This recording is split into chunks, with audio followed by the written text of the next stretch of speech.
buenas tardes, bienvenidos sean todos ustedes. Agradezco con toda mi gratitud a empeñosos coordinadores para hacer posible este seminario. Gracias, doctor Alcántara, gracias, maestra Osejo. Este es un espacio que nos permite dar a conocer nuestras investigaciones. Y también aprendemos mucho de cada ponente.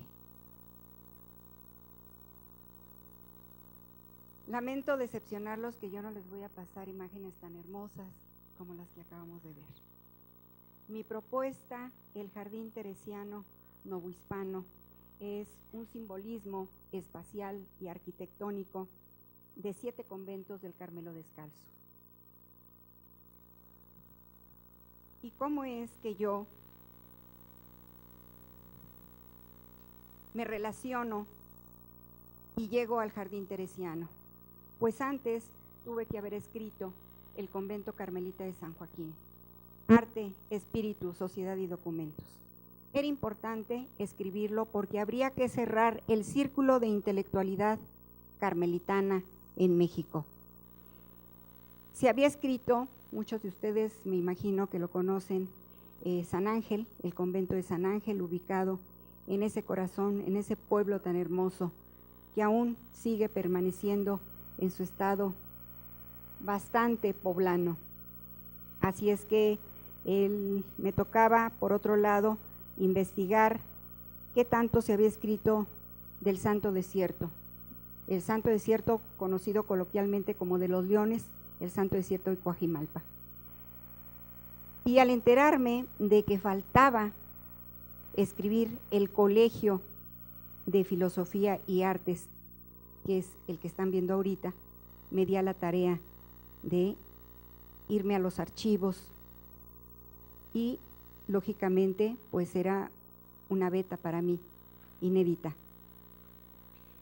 Así es que, ¿quién me iba a decir que años después me iba a hacer falta esta investigación?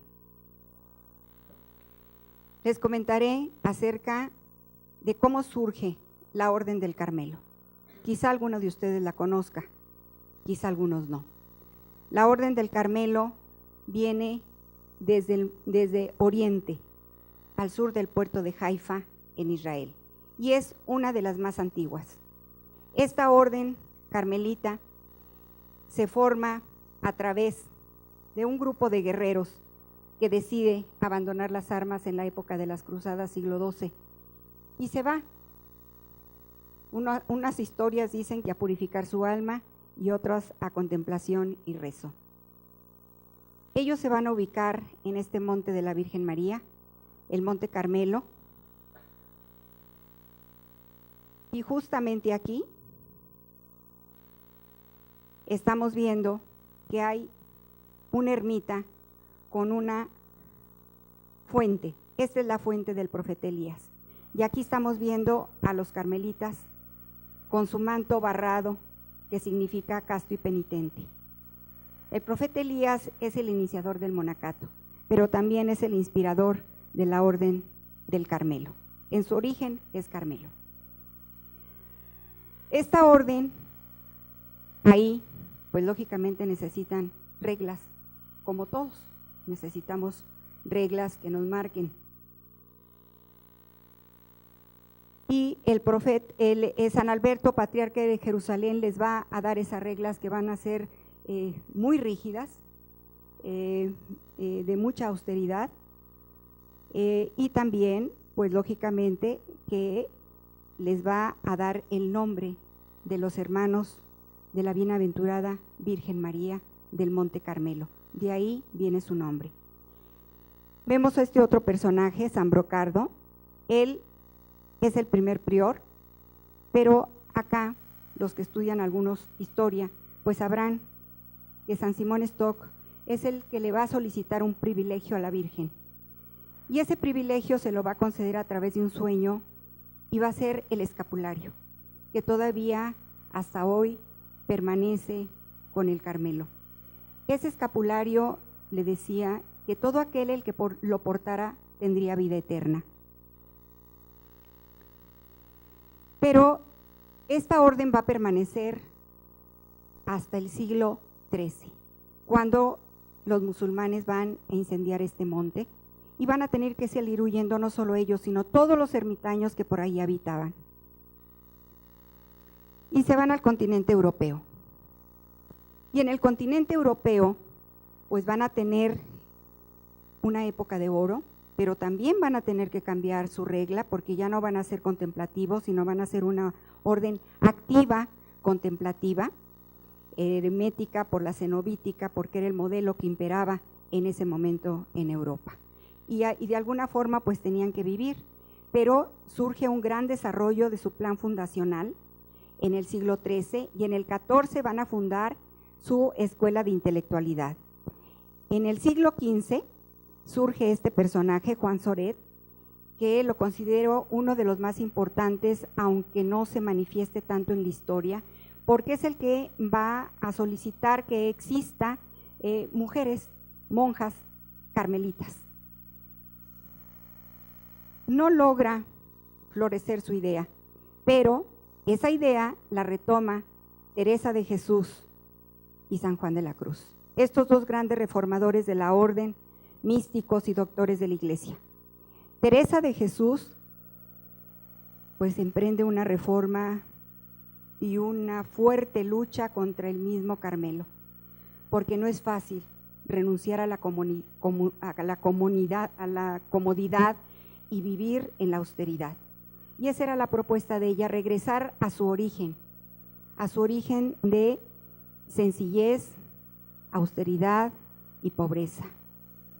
Es ella la que justamente invita a San Juan de la Cruz a que abra la reforma masculina, y a partir de ese momento, ya en el 16 en España, serán el Carmelo descalzo y el Carmelo calzado. El Carmelo calzado es aquel que no renuncia a su comodidad, pero también no puede propagarse por todo el mundo como lo es el Carmelo descalzo. Teresa de Jesús funda su primer convento en España en el año de 1562. Y ella va a lograr que justamente llegue hasta este país ese espejo teresiano, ese jardín teresiano novohispano. Va a construir 16 conventos en 20 años, 1562-1582. San Juan de la Cruz solo construye 13. Por eso es que no se establece ese paralelismo entre el Carmelo descalzo en España y el Carmelo descalzo en México. Ocurre Teresa de Jesús, la orden femenina, y el Carmelo descalzo en México. En el año de 1582, Teresa de Jesús le llegan noticias de que todavía en la Nueva España se perdían almas por falta de la evangelización, en las Californias y Nuevo México. Y bueno, pues ella, con este amor que le caracterizaba, va y se entrevista con el rey y le dice que deben de venir a la Nueva España. Lo convence con este ideal que ella tenía cristiano, pues da la autorización el rey en el año de 1585 y llegan 11 carmelitas en esta flota. Obviamente todo está relacionado con los 12 apóstoles, embarcan 12, pero uno muere en el camino. Esta va a ser su primera iglesia formal que tenga la orden del Carmelo descalzo en México. Y de aquí se va a desprender su plan fundacional, ese jardín teresiano, ese paisaje arquitectónico. Lo podemos ver nosotros y lo podemos visitar, está a un lado de Palacio Nacional, rumbo a Tepito. En su origen, este convento es franciscano. Cuando llega el Carmelo, se lo dan a ellos, los carmelitas van a permanecer ahí solo por 16 años, porque vuelven a ser una orden contemplativa, se alejan de la evangelización. Yo sabía que tenía en ese momento una ilusión y también tenía que resolver la idea que traía desde que escribí el convento de San Joaquín. Comencé por este mapa que hoy vemos, a observar todos los conventos y voy haciendo cercos, voy cerrando. Y para ello me apoyé, obviamente, en este espacio de Ávila, esta ciudad amurallada, y donde considero que la Santa de Ávila también tuvo que haberse inspirado en Ávila para dejarnos las 7 moradas, que justamente esa es la relación que yo hago, la relación de las moradas expuestas arquitectónicamente. Sabemos que se ha escrito y se han hecho interpretaciones de esas moradas, ese castillo interior, que además, bueno, pues es la obra cumbre de la literatura mexicana y del mundo, la obra de Teresa de Jesús. Y estas interpretaciones, pues los han hecho desde el punto de vista místico, metafísico, histórico, filosófico, pero no encontré un documento que me hablara de una propuesta arquitectónica. Teresa de Jesús también nos da esos elementos a través de sus arrobamientos para hacer sus interpretaciones como los pintores en esta obra plástica. Ella deja escrito, pero nosotros interpretamos, que es justamente lo que yo hago. Los escultores. Y entonces salir avanzando en mi investigación descubro que hay un paralelismo. Hay un espejo entre España y México. Como les comenté anteriormente, Teresa de Jesús logra fundar 16 conventos en 20 años. Pero el Carmelo Descalzo también logra fundar 16 conventos nada más que en casi 2 siglos. 1586, 1747. Y encontramos una serie de paralelismos, estos huertos internos, que aquí, bueno, pues lo único que difiere es el tiempo. También aquí podemos ver igual el paralelismo, aquí la Santa Ávila, aquí la Santa desde Ávila observa sus construcciones, sus 16 conventos, pero en esta pintura también Teresa de Jesús contempla sus 16 fundaciones en México.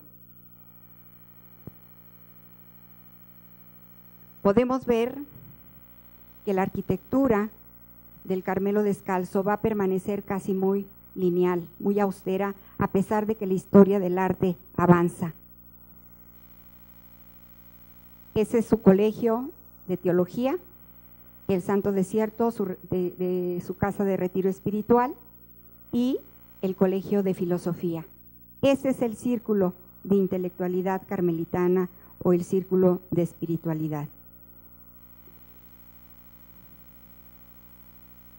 Y esta relación de ubicación, espejo, es la muralla simbólica de 7 conventos en España y 7 conventos en México que hacen un huerto cerrado. Ahorita lo que les presento pues es muy fácil, pero para llegar a esta conclusión me llevó 5 años. San Luis Potosí, que es el último convento, 1747, lo único que hice aquí fue cerrar. Y dije, sí, es el huerto cerrado. Es un huerto cerrado, un simbolismo, pero México y España. Ahora que estuve en la Universidad de la Mística en Ávila, España, créanme que no tenían conocimiento de esto. Allá me entrevisté con el concejal de turismo y van a echar a andar la ruta teresiana, estos 7 conventos, y nosotros, por supuesto, que estaremos ya operando los 7 conventos en México. Pero no solo eso, sino estos 16. Estos 16 conventos visitados que además están ubicados estratégicamente. El Carmelo Descalzo no se va a extender por toda la República, va a tomar, por ejemplo, la Ciudad de México, son 4 conventos, que ya los vimos aquí. Es San Ángel, San Joaquín, San Sebastián y el Santo Desierto. Nos vamos a Toluca y vamos a visitar el Carmen de Toluca, pero en Puebla tenemos 3. Es el Carmen de Puebla, Atlisco y Tehuacán. Y nos vamos a Oaxaca a visitar el Carmen de Oaxaca, Orizaba, y luego ya vamos a tomar el área del Bajío. Toda esta zona tan rica, pues es justamente la ubicación de los conventos. Toda esta que es Guadalajara, es Querétaro, luego se van a Guanajuato, Celaya, Salvatierra, Morelia, Guadalajara y San Luis Potosí. En España ocurre lo mismo. Pero este planteamiento que hoy les expongo, yo lo tomo de la primera morada de Teresa de Jesús. Teresa decía: no habéis de entender una morada en pos de otra, sino cosa en hilada. Esa es la interpretación que yo le doy. Y también, bueno, me dice, habrá unas en lo alto, otras en lo bajo, y a los lados y en el centro, lo más principal, donde pasan muchos secretos entre Dios y el alma. Y aquí es donde me hacía falta el convento de San Joaquín. Para cerrar esa intelectualidad teresiana carmelitana. Y en España también ocurre lo mismo. Ávila es su centro de espiritualidad de la santa.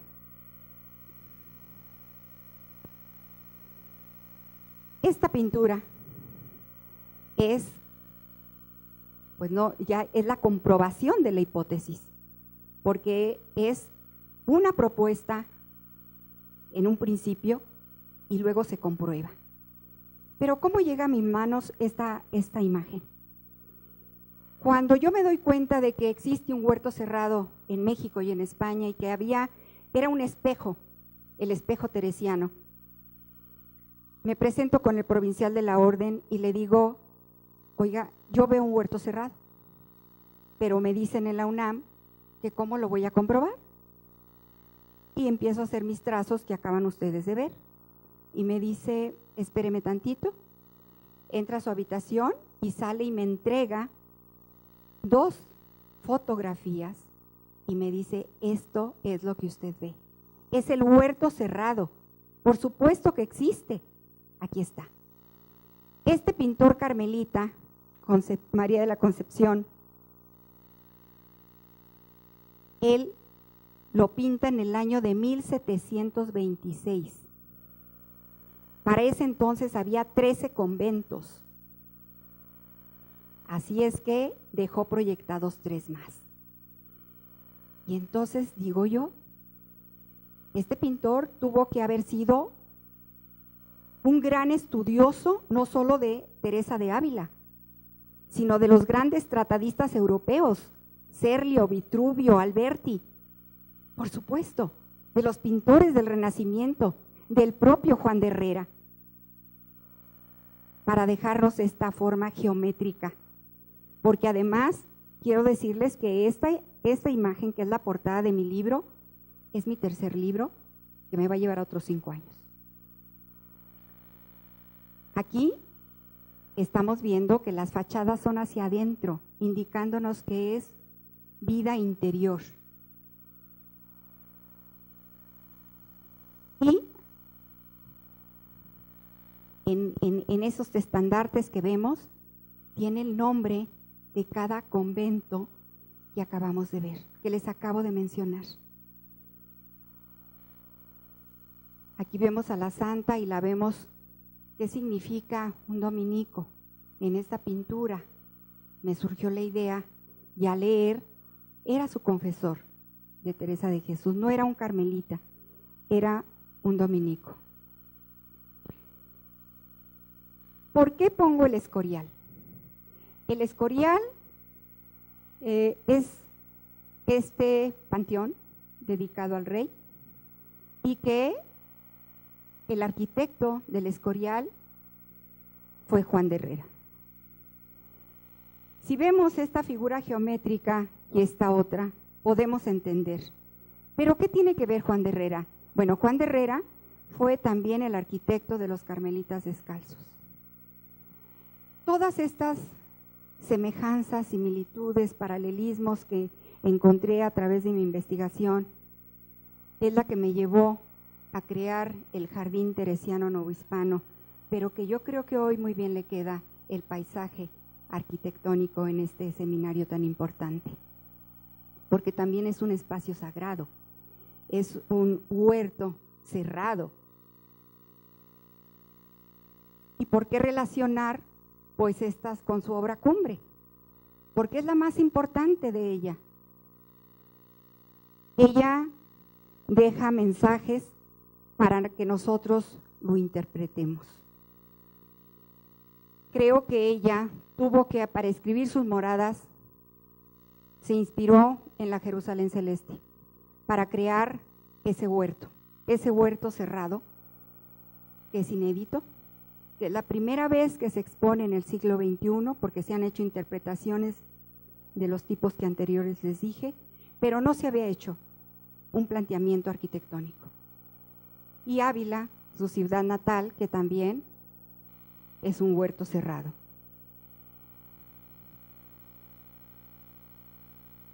Esta exposición que ahora me toca platicarles es para crear una conciencia de tener un México bello, porque lo somos, y como lo expliqué y lo dije en España, somos depositarios de un gran acervo histórico-cultural. Sabemos que el Carmelo descalzo toma la Real Encarnación de Madrid como modelo que se va a repetir, y que aquí sí se apegaron mucho a las constituciones de la orden de ser austeras, aunque en el interior fueran barrocas. El único convento que rompe con esta arquitectura es San Luis Potosí.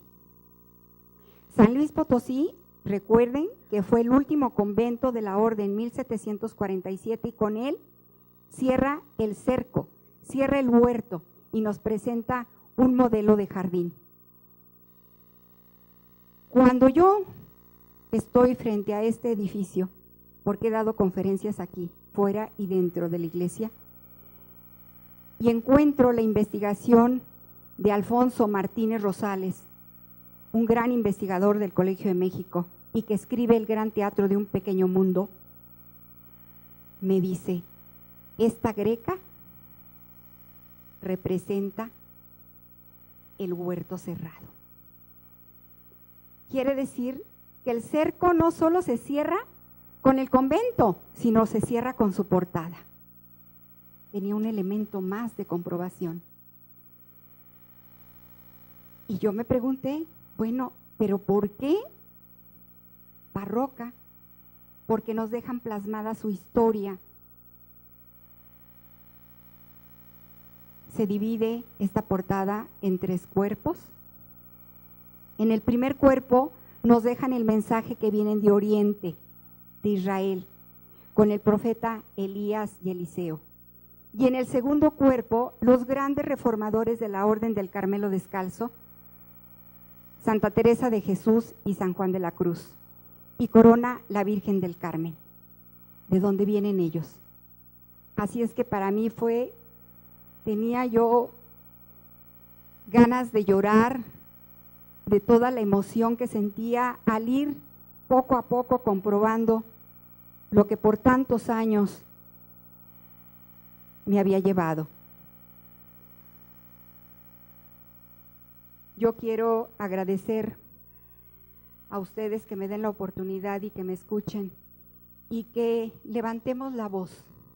Levantemos la voz por defender este México hermoso, porque de verdad créanme que somos depositarios de un gran acervo histórico, culinario, pero también arquitectónico. Todo esto que les presento es desde la mirada de una historiadora del arte, de una historiadora simplemente. No soy arquitecta, pero sí considero que debemos nosotros como sociedad civil reclamar que también puede ser leída la arquitectura de Teresa de Jesús como lo hemos planteado. Muchísimas gracias.